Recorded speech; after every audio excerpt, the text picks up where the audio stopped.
Satsuki looking for that damage, finds him on the Diablo. Diablo forced it back out as their health drops low. The Immortal now is at 25% Back down, here. Yo on the Greymane, gonna be the first to fall. But is it ETC? No, that's Malthael up there. A triple. Leyline used in the back, catching 3 people on top. That followed up by the APOC and the Lurking Hawk. Catching 2, but this time on is going to be the first one. Wow, did you see that mosh pit? 4-man mosh pit while on a conveyor belt. That was like a regular sushi. There's the lead, catches him in the mud pit. Time trap does pop. Mosh pit goes out. Ruben's still in trouble. Pops to stay a while to listen, but it's not going to matter. Here comes the Blowboss on the backside. The Visual gets blundered and then stunned. Oh my goodness! The combo! Getting shrunk down, ETC getting killed. He becomes dog food for the Greymane. I didn't think they had a chance. I thought it was all over. We said all or nothing, and they got absolutely everything.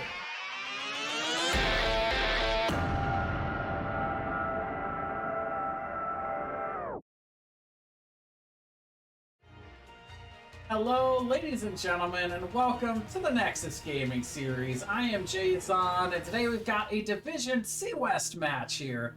Artemis versus CM After Dark. We've got everybody in lobby, and wow, the bits are coming in. I got a lot of stuff to catch up on there, but let's quickly go over to the map view. Brand new feature for my stream. You can see the map picks and bans now. Ooh, it's so fancy. Big shout outs to 7th Ace for putting this whole tool together. I finally got around to updating it and utilizing it the way it's supposed to. But as you can see, Artemis banning out Infernal Shrines and Alterac Pass. CM After Dark banning out Tomb of the Spider Queen, and this was Dragonshire. And last but not least, I actually did not put this on here, but this was a pick, I believe, from CM After Dark. Yes. So there, we can put it there. Let's get on into the draft here for game number 1, because these teams are ready to go. And this first draft is going to be Braxis Holdout. Can't wait for this one to start. These are two teams that I've been pretty excited to not only get to watch them play, but also been very excited to get to see who wins this match. I think it's going to be very interesting in the standings, which team is able to come out on top. And I am still moving stuff around, by the way, still redoing my overlays. But we'll go ahead. We'll get that sorted real soon here.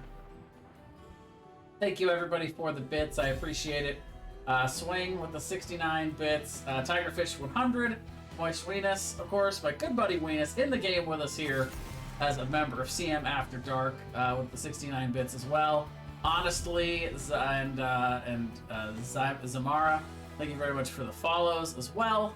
Let's get on into the draft. Is Chromie going to be banned out here by CM After Dark after the initial Gazlo ban? That is seems very targeted to my good buddy, my caster in arms Weenus over there for CM After Dark.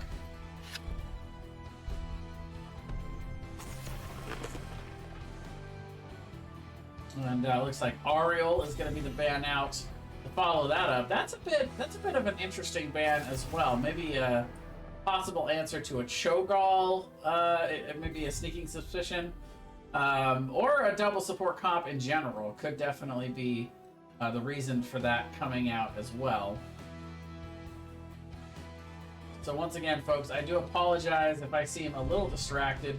That is mostly because I am still messing with some hotkeys, trying to figure out a few different things that I maybe haven't put into this specific scene collection, like my push to mute button, which I am going to fix right now.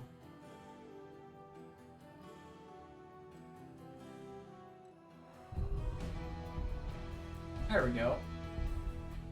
And testing. Nope, that did not work. Well, we'll figure that out later.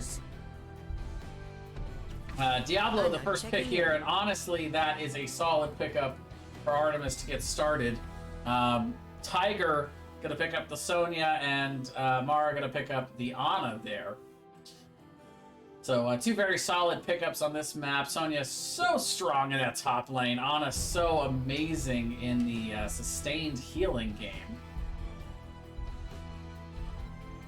But one of the reasons I was looking forward to this match so much is these two teams, on paper, couldn't get any more even. And holy cow, we got the Lost Vikings coming out in the first half of this draft from Artemis. Not even waiting for the turn, not giving CM After Dark the opportunity to ban it, and only giving 3 picks to answer to it.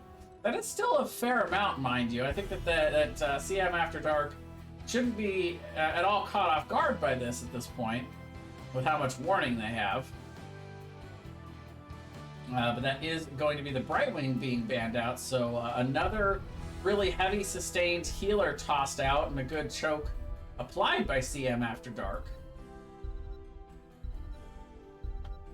Yeah, tail of the tape here. Both of these teams are currently at 10 and 6 here in Division C West.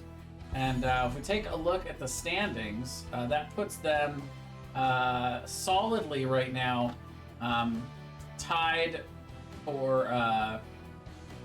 no, actually not tied, because they've had a little bit of differences in domination. CM After Dark has had 3 dominations with that win record, Artemis with only 1.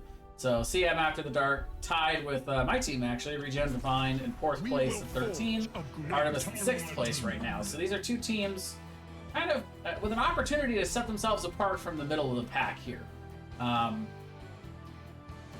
Artemis has also played 1 less game. So that's kind of the extra points they've received from not getting those dominations. Alright, so Phoenix and Varian picked up here after the Kael'thas ban. So looking probably like a taunt strategy here. And while Lucio and Raynor are going to round out the 4-man here for Artemis. So Lucio, another pretty good sustained healer. A little bit more slow, steady healing than Ana, though. She's a little bit more spike heavy in terms of being that skill shot healer. Lucio, I would say, arguably a little bit lower on the difficulty rating. I'm here to help. Jaina gonna finish things out here for Vince Noir.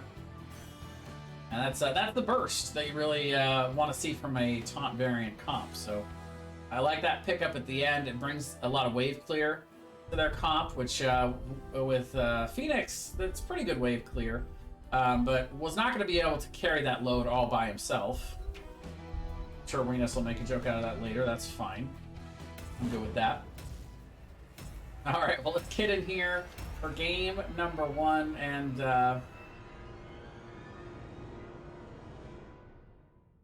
420 Skycake coming to your straight from Hot's prison. I hope everyone is having good vibes. I think everyone's having good vibes tonight. This is a big match here in Division C West. I was really happy to be able to pick this one up. And, you know, good history with both teams. Scrim partners with Artemis for the better part of a season and a half now. CM After Dark, always been a big fan of all of those guys over in CM. Guys and gals. But let's go on in here for game number 1. On the left, we've got Artemis. We've got Ashcan going to be on the Mephisto. We've got Dark Horse on the Raynor. 7 going to be on the Lucio. We've got Jotok on the Lost Vikings. And honestly, going to be playing the Diablo. Now, on the right for Clouded Minds After Dark, we've got Vince Noir on the Jaina. Special Chai going to be on the Varian. We've got Zamara playing the Ana. We've got Weenus himself, or Weenials, as he's also known, on the Phoenix. And Tiger going to be playing the Sonya. If you don't get that joke, then you'll have to figure it out on your own. I can't tell you all the details, but I can only give you the clue. But both teams going to go ahead and honor the 4v1/3 up in the top side here. So this will be an interesting matchup to watch out for. We'll try and keep our eyes on it as often as we can. You would think well, there's a charge from Honestly. Get Special Try chunked to about half there. You would think just on paper that the Tiger would maybe have the advantage in this because of their ability to spin on the Vikings, but I guess not if you spread them out. And they've got pretty good poke, where, you know, probably the best answer to a Sonya is the ability to is to have that range poke. And it's definitely not as macro-heavy difficulty if you've got all 3 Vikings in the same lane. So we'll see. This is interesting. This might be the first time I've ever casted a Braxis holdout Vikings. Well, honestly, trying to keep an eye on everybody here. Sleep Dark comes out. It's Noir going to go ahead and start the camp on the backside. Up top, Tiger still working on these Vikings. Both pretty healthy right now. Oh, look out. Charge just barely doesn't find that corner. Honestly, was going for the corner pocket there with that charge. Honestly, also does scout out the camp, but just a hair too late to really do anything about it. Level 3 now in for both teams. Olaf falling on the top side. The Tiger is going to be able to go ahead and grab the point here.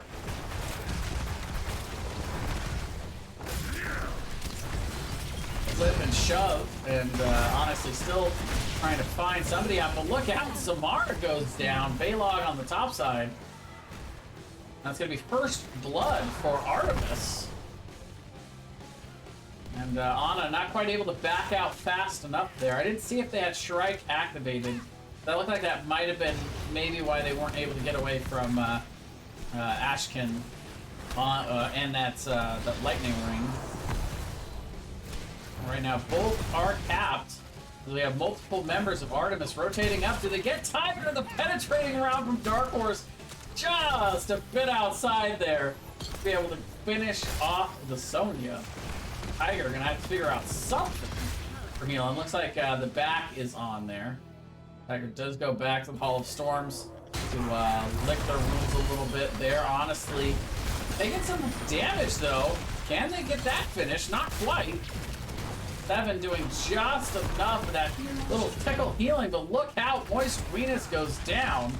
You can see the moistness now on the ground. That's not a good sign. You don't want that moistness to start leaking out. That's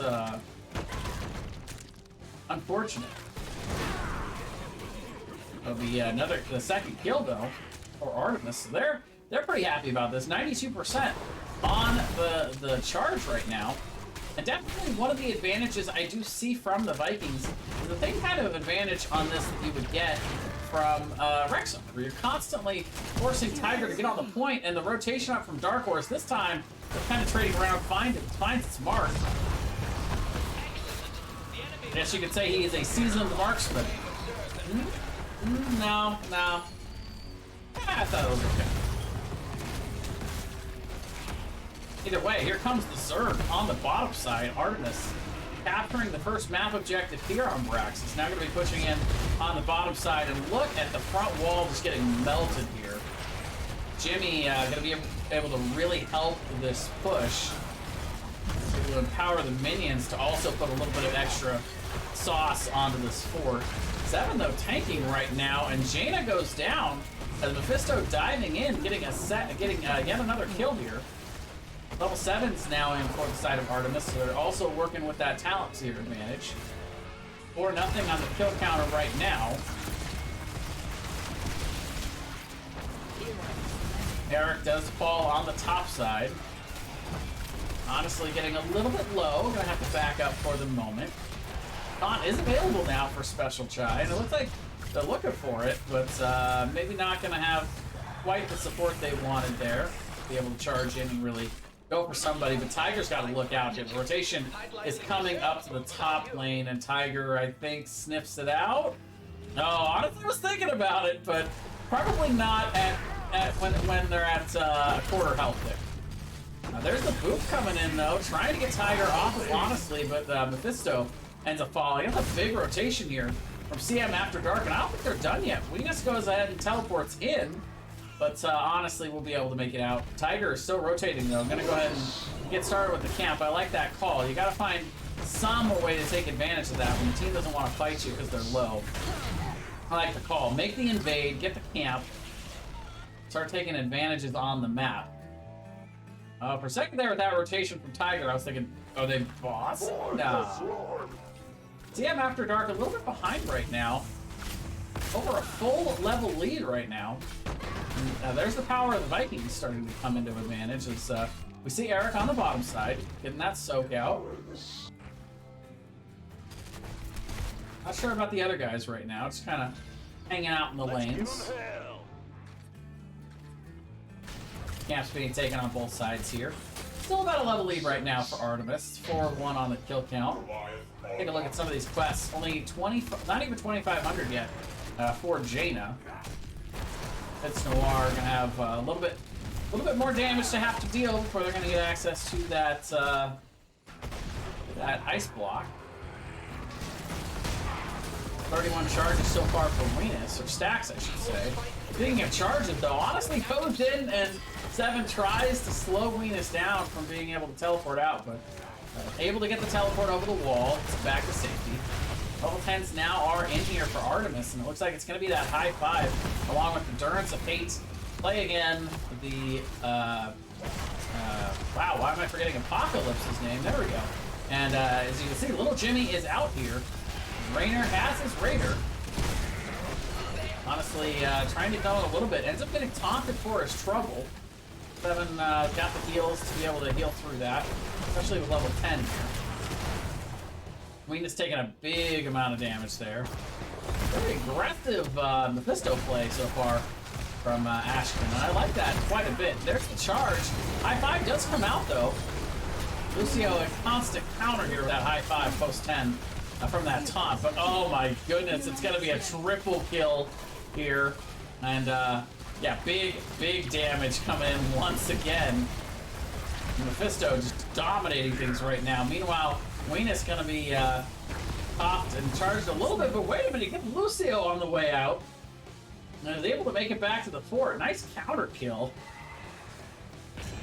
And you don't really want to have to make a 3-for-1 exchange, but if there's ever a point in the game where you're gonna take a 3-for-1 exchange and kind of be alright with it, it's in a moment like this where you're down multiple levels and you're trying to come back. And look at the meme beam coming in. It's not as beamy on this map though, because it can be used as a very effective tool to clear the Zerg wave. You got a little bit of value out of it from there, but mostly got the value of following up the taunt this time around.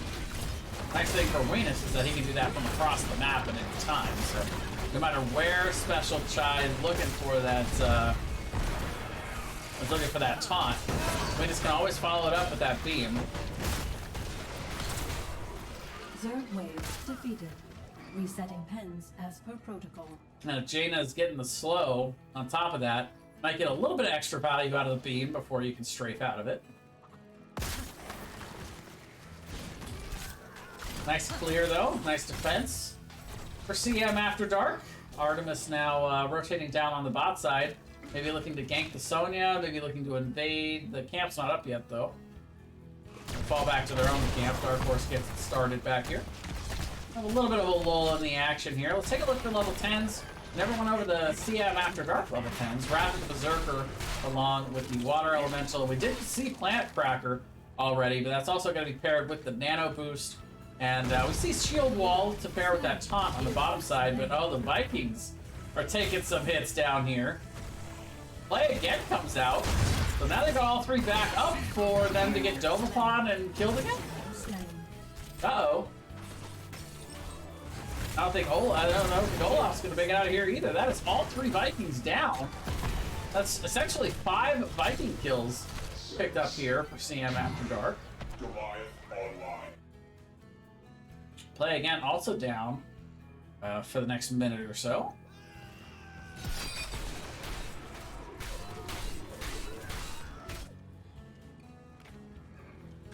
Artemis rotating kind of counter to where CM After Dark is going right now, as they are down the Vikings. And right now it looks like the Clouded Mines squad just deathballing. Can't beat us. They can't keep the fight a split if we're all in the same place. Durance does come out though, only finding the mark on Special Choi though. Varian is the first to fall though. Multiple members low. Tiger getting very low there. That's a bit of a split for CM After Dark. They were on the camp, so they had a lot of basic resources going into the camp, and they were taking some damage on the backside as well because Varian wasn't taking the damage. They're able to burn Varian down very quickly in that scenario, and then there's not really a whole lot CM After Dark could do to fix that scenario.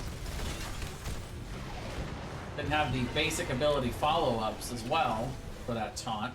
I believe taunt went out onto somebody in that pile, but wasn't super. I mean, again, 7 has the high 5, so that's a really good counter to that. Honestly, diving on the backside finds Zamara, and actually doing a nice job of hiding here, but Raider is on her. Almost gets out, but no, the penetrating round's gonna finish the job there. And now Tiger caught out in the middle of just a sea of Artemis members. All 7 of them. 7 and the 7s. I don't know. Gotta be something there. Oh, look at that skull missile. Almost finds Vince Noir. But that is going to be Artemis picking up another Zerg wave, by the way. In case you missed it, I did. And here comes the Zerg. Fort goes down. Level 16's down in for Artemis. And they have definitely put CM After Dark on the back foot here. All members are going to be up. Meme Beam is available here. Venus can Planet Cracker to try and clear some of the Zerg away. If he gets a good angle, can maybe do that too. But oh, look at the big Apocalypse to interrupt Planet Cracker. Vince Noir getting low. Sonya already down. The core is falling. And that is going to be it, ladies and gentlemen. Game number 1 here on Braxis Holdout. Gonna go over to Artemis.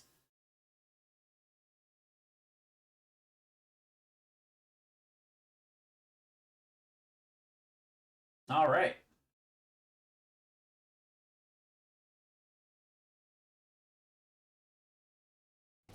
Well, let's see.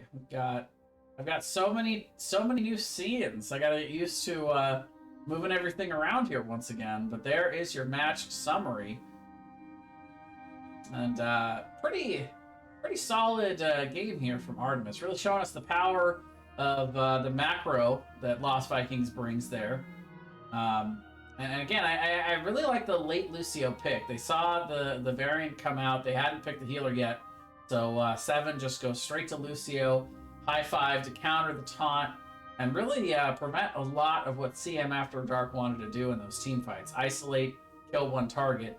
They still got a couple of those one-man kills, but Artemis doing what they did very well, which was taking the big team fights, getting the flanks with Diablo, and getting multiple big team fight wins to really take advantage and take control of this game number 1. But we definitely want to give you guys one more look at these talents. So we'll go ahead and do that real quick. And then at that point, I think we are just going to go to a quick break here as we set up for game number 2. I will be back in just a few moments here with the draft. Battlefield of Eternity.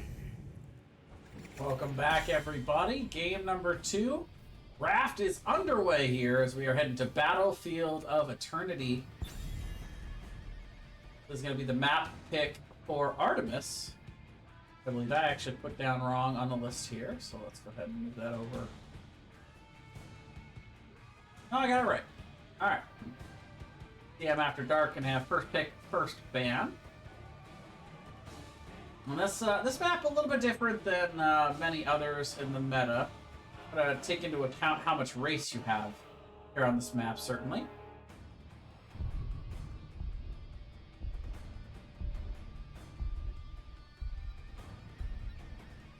Last game we saw some healer bans. We saw, classic Chromie being taken away. Raynor going to be the ban out this time. They don't want to see a repeat performance from that from Dark Horse from game number 1. And with Exterminator on this map, Raynor, one of the most popular picks. So no surprise to see him thrown out early here as we see Gazlo going to be the ban out. Once again, targeting poor Venus. He never gets to play Gaz. Maybe someday, Venus.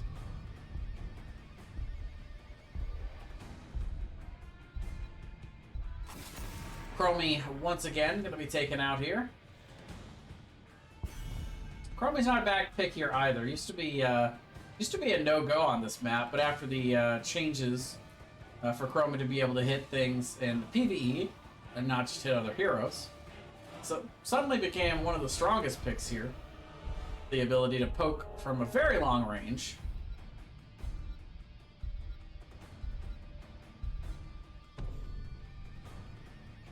Final ban here in this first phase is going to be Diablo. So, honestly saying, if he can't play Diablo, no one should be able to play Diablo. That makes sense to me. It's a pretty good thematic map for Diablo, but also very effective here. Plenty of terrain in the middle of this map to be able to charge people into, so it's very hard to play into a Diablo. And Weenus, a man after my own heart here, taking Li Ming as the first pick here. Now, Li Ming does a lot of what Chromie does on this map. Does have a particular build that is particularly good at racing. Is the Q build. After level 7, really starts to shred the Immortal. Honestly, gonna go with the Muradin and Vala taken here by Dark Horse. So without Raynor available, goes ahead and goes to the next best AA. But a lot of times, Vala players will go with the Q build on this map specifically because of all the extra burn you can get from that. So we'll see if that's the route that Dark Horse decides to go. Meanwhile, Hogger the pickup for Tiger. We're going to Sonya this time around. And third pick here is going to be Mal'Ganis for Special Chai. Somebody should tell me, I'm sure somebody in chat knows, is it Special Choi or Special Chai? Can't quite tell. Looks like an A to me, but I can't quite see it. This is something I should know. I've been around long enough, and so have they.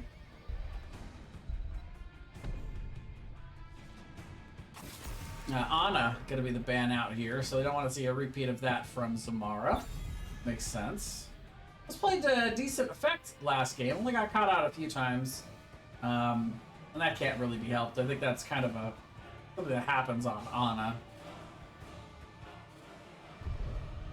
The hero that asks to be dove upon, really, with her kit.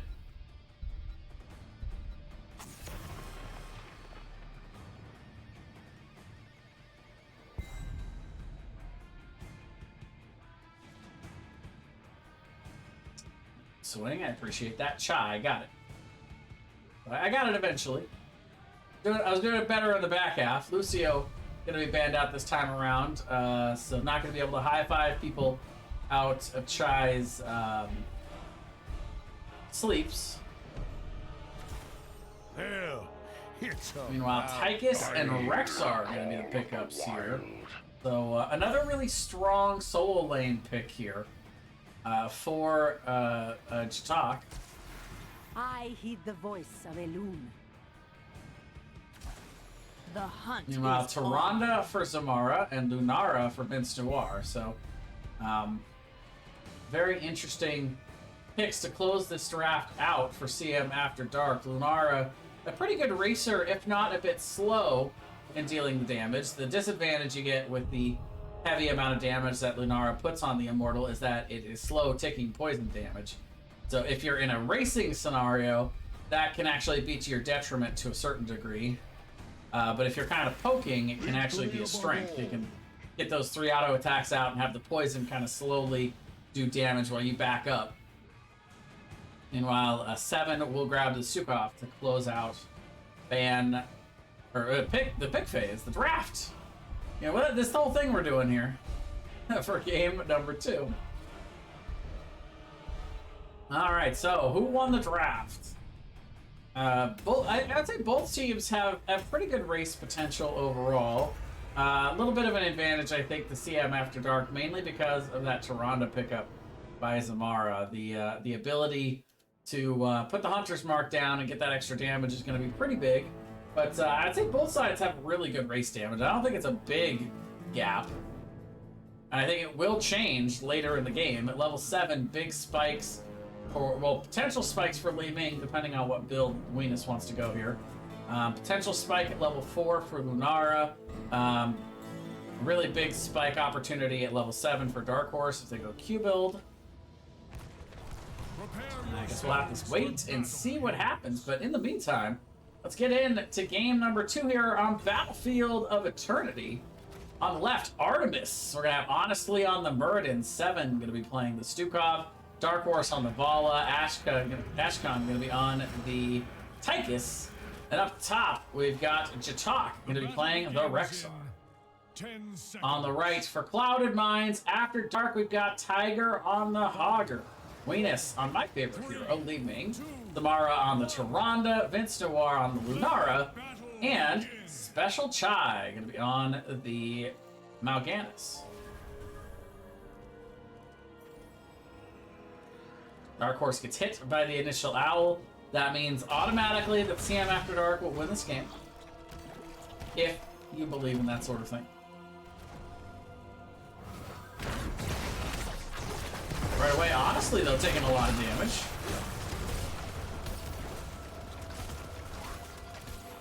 Big burst coming in there to get things started.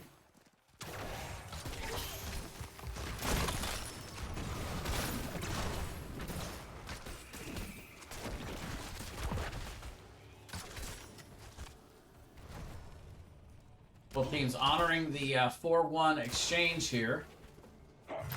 And as we expected, that does look like the beginnings of Q build for Dark Horse. Sleep comes down, and honestly taking, again, a lot of damage.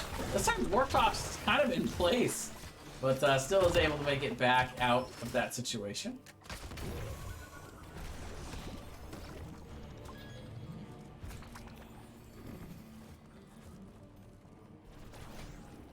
And for now, neither team wanting to make too much of a heavy rotation.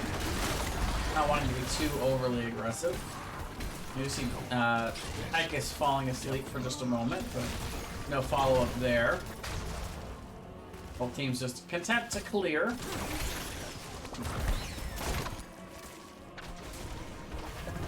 Take a look up top. Tiger getting a decent amount of damage out onto Misha, if not Rexar himself. Just kind of looks like he's playing a little passively at the moment.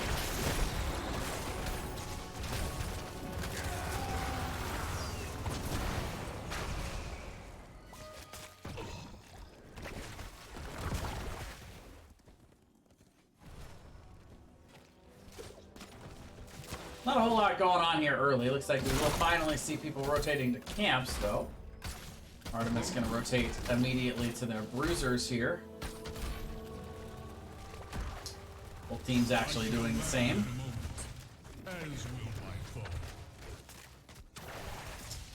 First Immortal phase will be spawning in just a little bit here. Down bot, Artemis getting started with the camp. It is scouted out by the Owl, but I think TM After Dark a little bit behind on the rotation to get the back camps.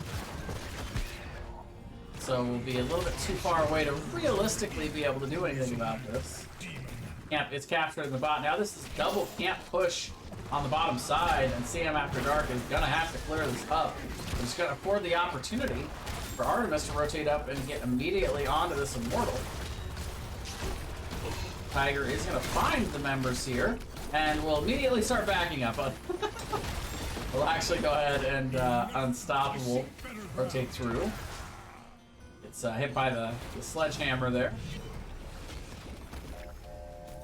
Now we'll have to see if these teams want to try to burn, or if they want to try to. Either team wants to defend. It looks like maybe a little indecisiveness from CM After Dark. They do eventually decide to just go in on the burn. But that is going to be first map objective going over to Artemis here. We stand victorious. Undefeated so far in this match in terms of map objectives.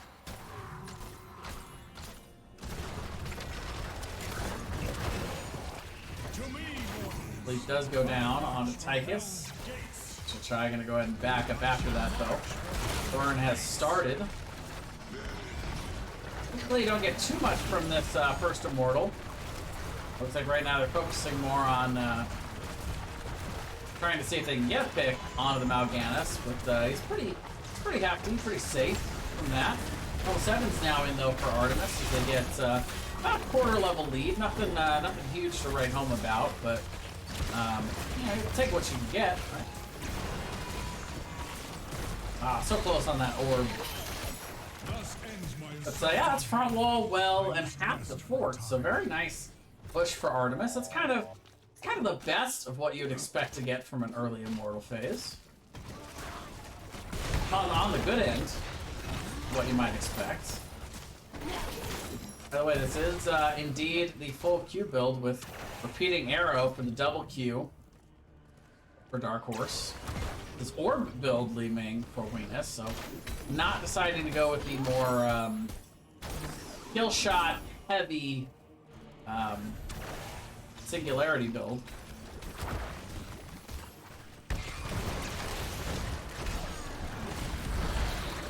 Oh, the big damage coming down on the special Troy. Ooh, some big slows to really be able to facilitate the Tychus damage. I mean, you give credit to that kill to Ashkan, but I mean, you gotta give a lot of credit to Seven there as well. The silence to prevent Mal'Ganis from being able to use any of his abilities to try to escape, and the slow keeping him in that silence, keeping him in range. That is the definition of a support, the definition of an assist.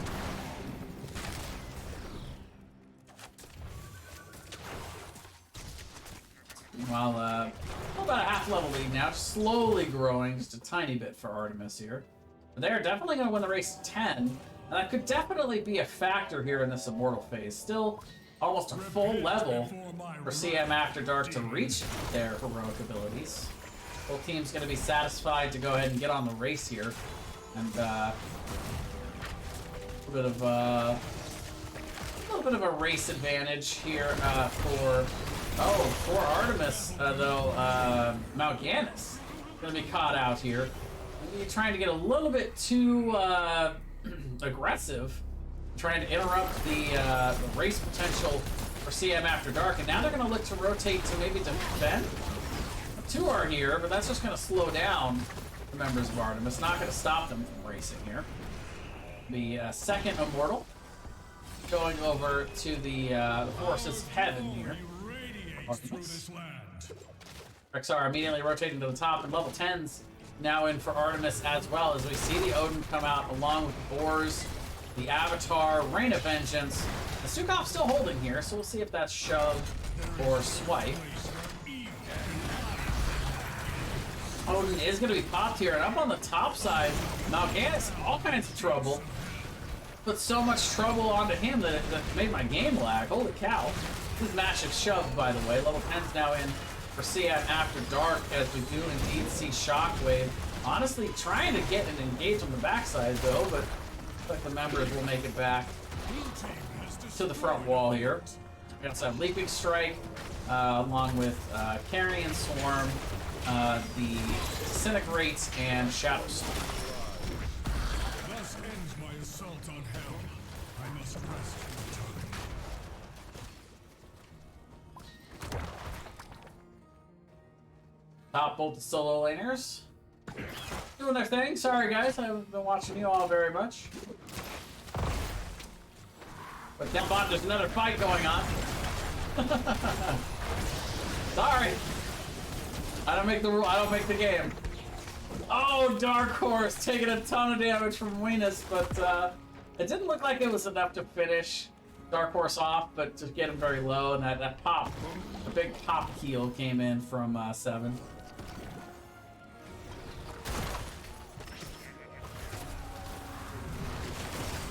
CM After Dark gonna go ahead and start the camp here. Special Chai trying the zone, but now kind of going the wrong way. Again, the silence comes down, and the stun in the silence is vicious. 7. Talon Mal'Ganis, no. Yeah, it's grabbed though for CM After Dark, but I don't know if you trade the kill for the camp there necessarily. Shockwave by Tiger, just barely not finding the mark there. Almost. Now spin away. The team's gonna go ahead and grab their bruisers. Level 13 is now in for Artemis. Big advantage for them entering the Immortal phase. This time they'll actually have that talent tier advantage rather than just almost having it.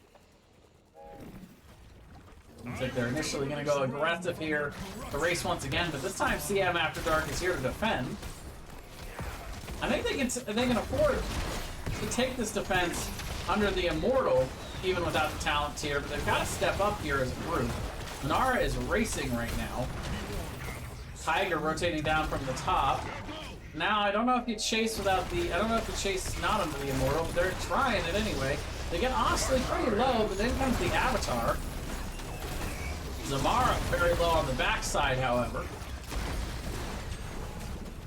Both teams going to go ahead and walk away. This does give a nice positional advantage to CM After Dark as they immediately turn around and get onto this Immortal, but just too much... I think it was too much damage already done to this Immortal. And Artemis going to be able to finish it off. They've got pretty strong burst, where CM After Dark, I think, wins the long game on the Immortals. There's a lot more burst than that Q-build Vala.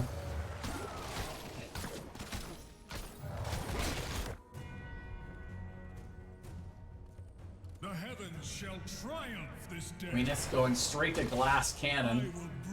Again, man after my own heart. This is exactly my favorite way to play the game. Is orb build leaving, Glass Cannon going full on.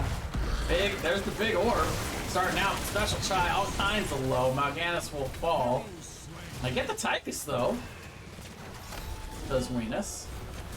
Level 16, a big power spike for that orb build, so we'll keep an eye out for that. That arcane orbit. But, for now, we'll see the Immortal cleared out. Heat front wall goes down. See if you got level 16, that orb hits everybody and gets the reset and chunks everybody by about somewhere between 50 and 25% health, depending on who it is. About a level lead still here for Artemis, though.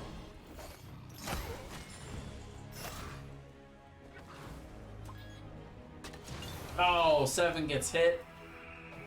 Level 13, a pretty big power spike for Zamara on that Tyrande. It's that being able to slow people and lower their damage with the Owl. Be a pretty potent addition to that skill.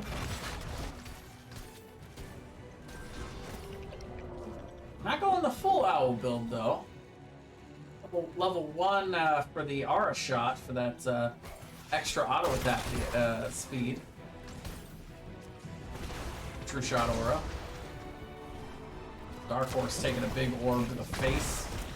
Honestly, not wanting to feel left out, goes ahead and takes an orb of his own. For now, Artemis has level 16s. They've got that big talent tier spike. But CM After Dark doing a pretty good job of defending against this wave.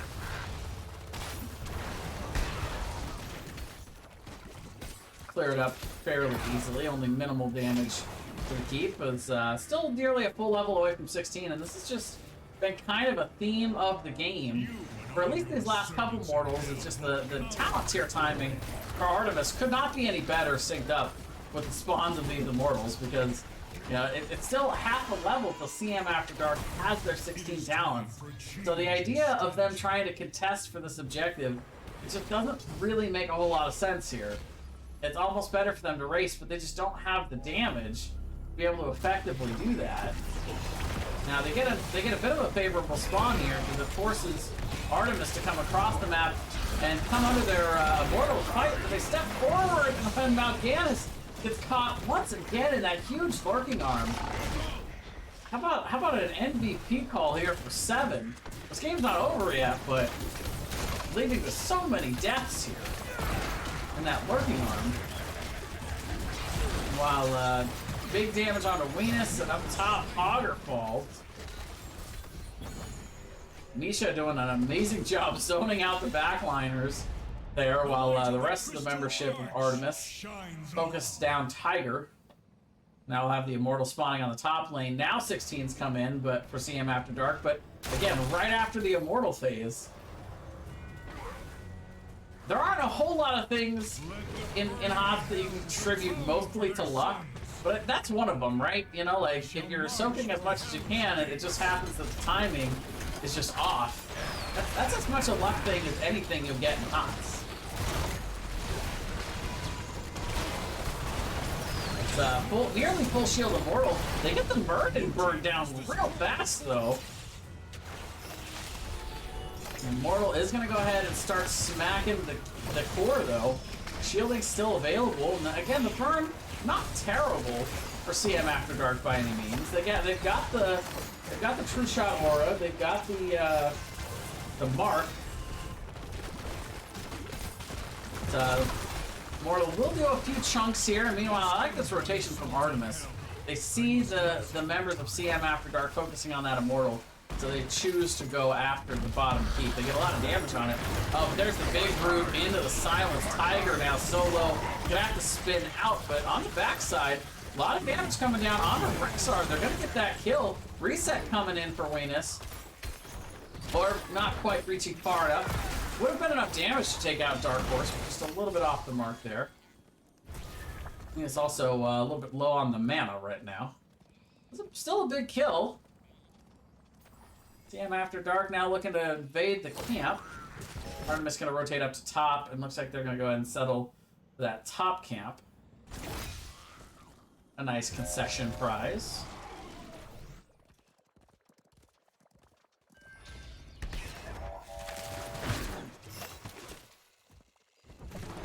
I don't know where the game music went, but there we are in the laning phase once again. Oh, look at this aggressive rotation from Artemis. They see the members of CM After Dark down bot. Special Chai does scout this out, but again, there's that burn.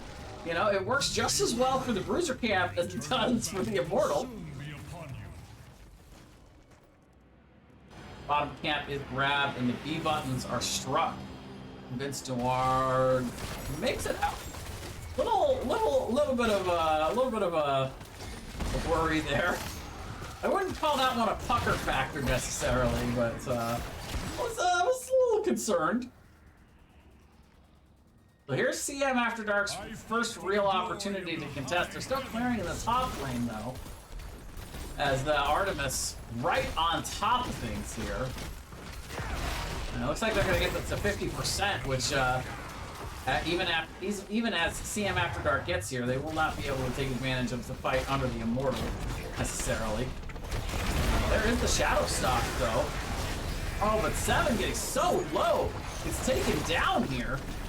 The Power Spike at 16 from Lunara, the poison coming through. Top of that slow. Big damage coming in from Wenis as well, but Disintegrate gets interrupted by the grenade. Now their opportunity to press in and race a little bit.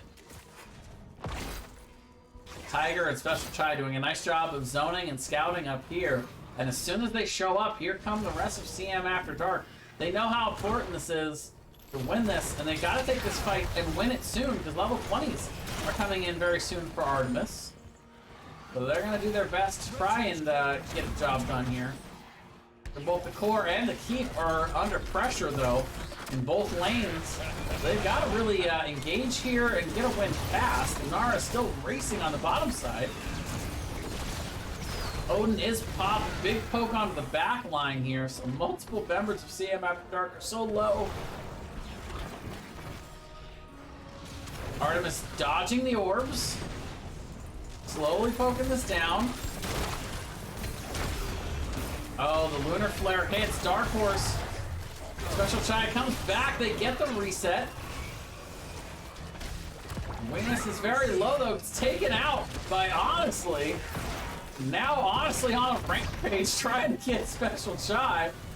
Gonna back up, though, for the moment. And looks like the rest of the membership for Artemis gonna rejoin on the Immortal. How low this keep is, though, right now. Under pressure from a catapult coming in.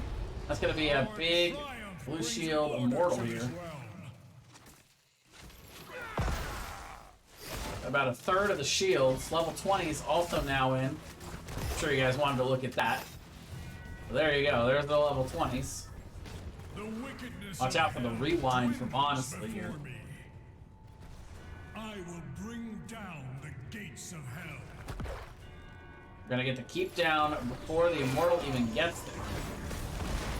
Oh, maybe not. It'll be the Immortal that chucks one charge over. But look out, the root in the silence, and look at the burn. This time, 7 gets the credit he deserves. Kill there onto Mal'Ganis. Oh, but look at the pinballing going on here. Tiger dealing a lot of damage. Titus falls. There's the reset. But look out, the Immortal is on the core on the backside, and I don't think what happens over there is really matters at the moment. They're getting the kills. Lunara actually falls the ball out on the backside, but that is going to be it. Ladies and gentlemen, game number 2 and the series going over to Artemis. Sweeping the series, taking Battlefield of Eternity as their own. And what a series this was. Very, very strong performance by Artemis in both of these games.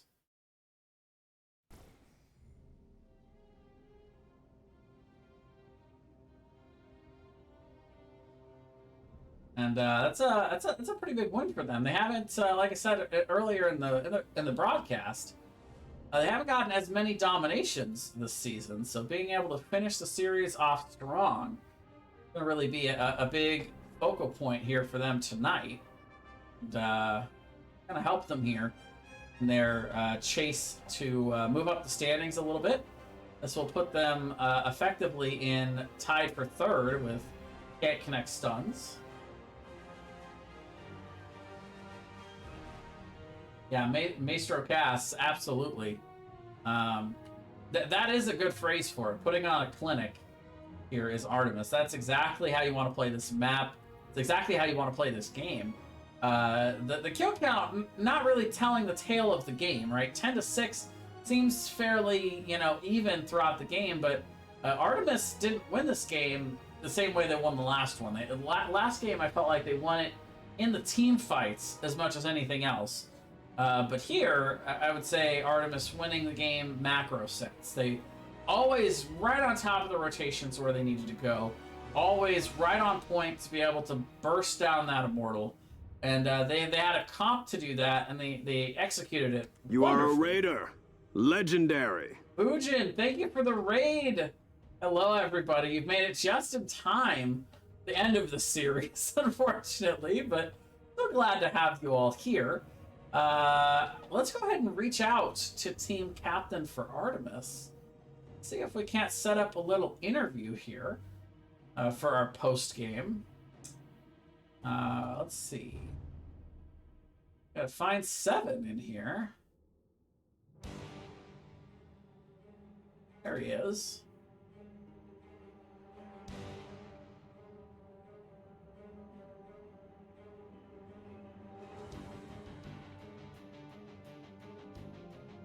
How's everybody doing? Did you have a good, I assume it was a cast, Fujin. Usually is.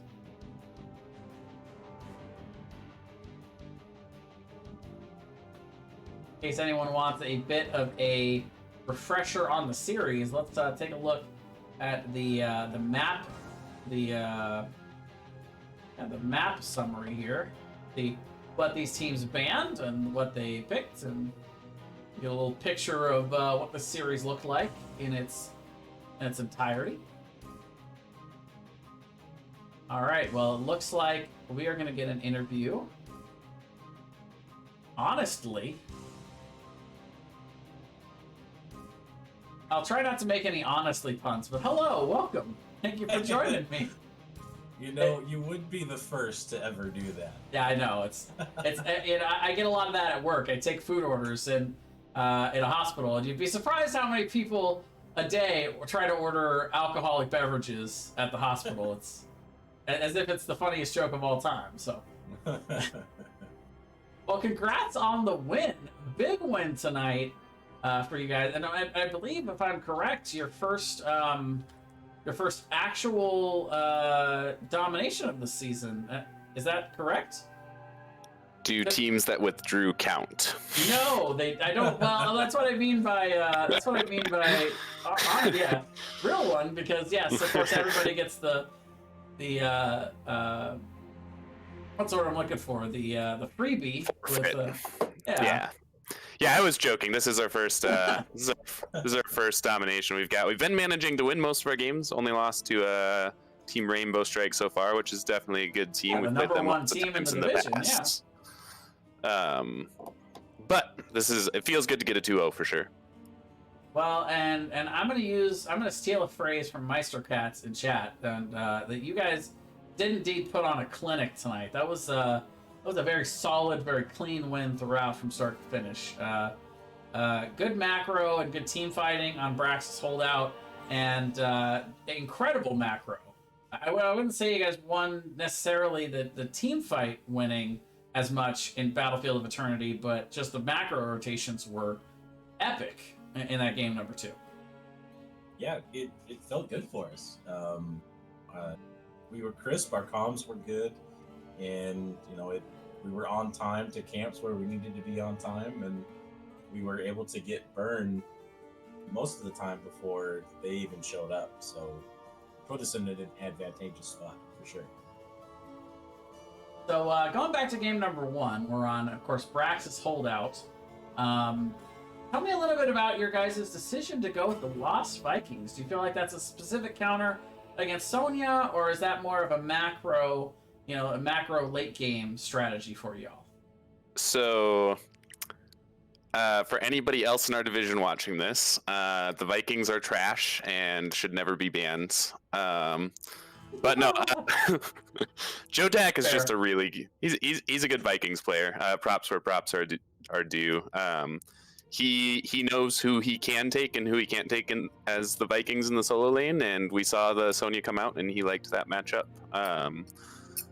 And decided to lock it before it potentially got banned in the 3rd ban phase, because he liked the matchup that we knew we had. So. And then the other really big feature in that first draft, you see the variant come out, and how about that Lucio counter immediately? Yeah, we were talking about it as the last pick for Lucio, and there was the taunt plus the other stuns, and we thought high five would be a no-brainer, and it really helped pull us out into a lot of those situations and really prevented them from, I think, doing what they wanted to do with that comp.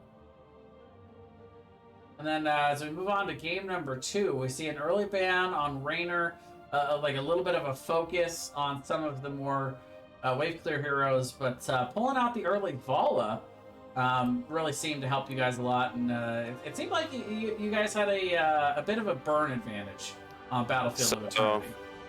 Vala is a hero that's near and dear to my heart. She was one of the first heroes that I really played a lot. She's still one of my highest level heroes. I believe we were discussing if this is the right number or not, but I believe we're 8-0 on Vala when I play Vala in NGS. So we've got the near and dear to my heart going well. I think Raynor's in a super good spot right now. He was a pick that I was considering. They banned that out and felt like it was a good place to get Vala. From our scouting, we knew that they had some limited burn heroes that they liked to play, so we weren't sure exactly which burn they were going to go for, and just figured that it would be good to take another one of the really excellent burners out early to limit them a little bit more. Yeah, they end up going a little bit more to the slow burn with Lunara. It just seemed that longer the game went on, not just because you had a slight level advantage, but really because I felt like your burn scaled better than theirs. It seemed like you guys were able to run away with those objectives a lot of the time. Yeah, once Vala finishes getting stacked, it makes a really big difference. On top of that, Rexar's okay by Bruiser standards, and Tychus is not very good by auto attack standards, but since we were kind of double auto attack, he's pretty decent by mage standards. For his consistent burn. So we knew we had the burn win going in, and just communicated well when we could free burn, and when we needed to back up, they caught us once or twice in the late game where they got a pick. Well, we stayed just slightly too long, but overall we did pretty well with it. And I would be remiss if I forgot to talk about who, in my opinion, was obviously the MVP of that game, number 2. How did Seven hit that many money slows in the Lurking Arms early? You guys were able to just melt Mal'Ganis over and over again. Seven is amazing at what he does, and he would just turn. It's like, I've got stun, and then we just turn and are able to blow him up. I don't know how Seven does what he does. Playing healer is way too many buttons for me. So props to him for being able to do that. You know, he's really one of the linchpins of the team for sure. Should see how many buttons Jotak has on the Vikings. Yeah, that's a whole different level of game management, isn't it? All right, so this is week 7, so we are really winding down here. I guess the big question I have for you guys is, how are you feeling in terms? I mean, I think at this point, if you're not locked into the playoffs, y'all are pretty much, you know, a fair bet to make the playoffs at this point. How are you guys feeling in terms of where you feel like your place is in the division, and how you feel like the team is gelling as you head towards the end here, looking at that first playoff round? I mean, I'll answer the last part first because that one's super easy. We've always gelled really well. It's a great group of guys. When we lose, we take it well, and when we win, we celebrate. I can remember I could count on one hand the amount of times that anybody's got even like lightly tilted in the last several seasons together. So it's a really fun group of guys. And then as far as where we stand in the division, this is by far, I would say at least, maybe different people would disagree, but I would say that this is by far the most even division we've been in across a couple Heroes Lounge seasons and a couple NGS seasons. I think any team can go out and beat any team on any given night. Prime example would be TRSG got 2-0'd by CCK, and then a few weeks later, CCK got 2-0'd by ALO, who's ranked like 10th in the division. And I think that's just the division we're in, right? Like it's really fun because everybody is so close. We got a lot of tough competition left still, so we're just gonna focus on it one game at a time. Nice. Yeah, I would agree. If somebody asked me that question in an interview, I'd be like, the top 10 teams in the division are just like basically interchangeable skill-wise. You know, and it's amazing. It's amazing to play in. Yeah, it's a super competitive division. Team Rainbow Strike definitely getting the better of it thus far. But I think if anybody comes out playing a really good night within that top 10, like you said, they could beat Team Rainbow Strike too. It's just a crazy competitive division. It's really cool. Yeah. All right. Well, thank you all for coming into the interview. I appreciate the time. But before I let you go, are there any shout-outs you'd like to make? Shout out to you, Jay. Thank you for the cast. Always appreciated. Thank you. Shout out to the team. I feel like we're really coming together, and things are really starting to click for us the second half of the season. A lot of work put in by everybody with scouting, so, you know, yay us. Thanks to our coach. Thanks to Goon for the off season, you know, really helping us out and thinking our draft strategies. You know, where do we go from here? And, you know, good games over to CM After Dark. It was a fun series.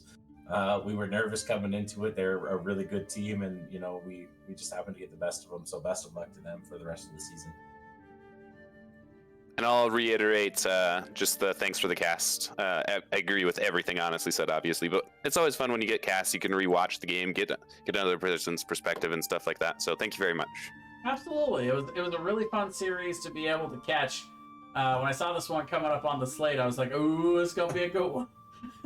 And it didn't disappoint. It was very competitive. I think you guys came out and really were playing forward tonight. That's definitely the best I've seen from you guys this season, and you guys deserve the win. Congratulations. Thank you very much. We appreciate it. All right. Well, you two have a good night, and I'll probably I'll probably see if we can't pick you up again soon, but we'll definitely be watching. Sounds great. Thank you. Sounds good, man. Have a good night. Good night. Alrighty, well that is going to do it for me. Ladies and gentlemen, thank you all for watching tonight. Let's actually bring us back to the camera here. You can see the lovely cat that has actually been with me the whole time. I haven't referenced that she's here, but I've actually got both cats sitting with me tonight, so it's a nice, cuddly, warm evening. But I'm going to go ahead and throw us over to somebody here. Who are we going to raid? We could raid a couple different people. It looks like Valkymer is doing some practicing. Jinxie is Jinxie's playing.